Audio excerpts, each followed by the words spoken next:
يلا ما كاملاش 20% اللي كيتولدوا في السبيطار، اللي كيولدوا في السبيطار ولا اللي كيولدوا في دار الولاده.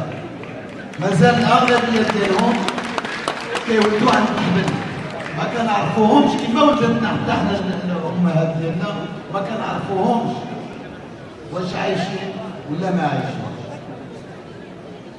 مازال هذه الجهه فيها بزاف ديال الدواور ما عندهمش الطريق، فيها بزاف ديال المناطق اللي ما عندهاش السبيطار، فيها بزاف ديال المناطق اللي ما فيهاش المدرسه.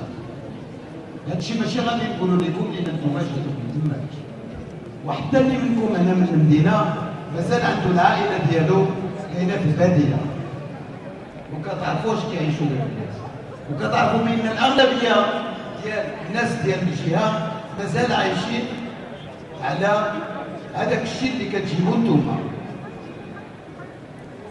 ولكن نتوما ديما كانت الوضعيه هنا مزيانه، دابا الوضعيه هنا نتوما كتعرفوها اكثر من الاغلبيه ديال الناس.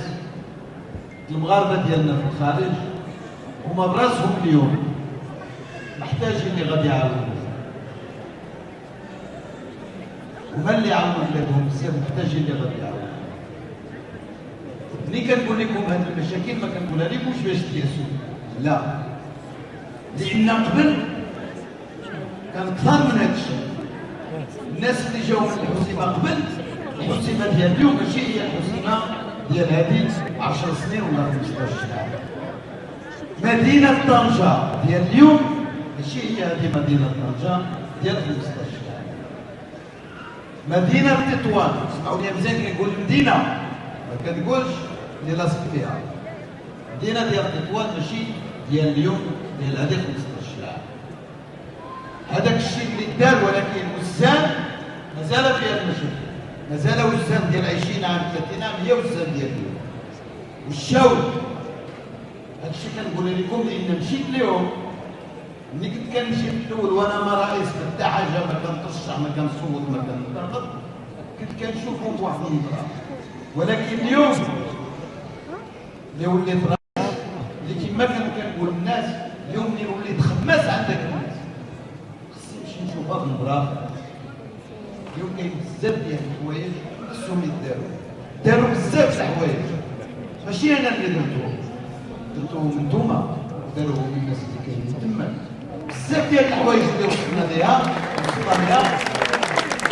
لكم نتوما، لان كتعرفوا ما شحال المغاربه ديال الخارج ما شحال كيحولوا ديال الفلوس. دابا في الازمه اللي كتعرفها اوروبا حولوا المغاربه تقريبا 50 مليار درهم اللي حولوا المغاربه دابا في هذه الازمه اللي كانت ما قبل كانوا كيحولوا كثار. اذا على الاقل انكم انتم اللي كديروا هذا الشيء منين غادي تجيو المدن ديالكم والمناطق ديالكم تلقاو فيهم شويه مزيان. هذه هي مسؤوليتنا اليوم.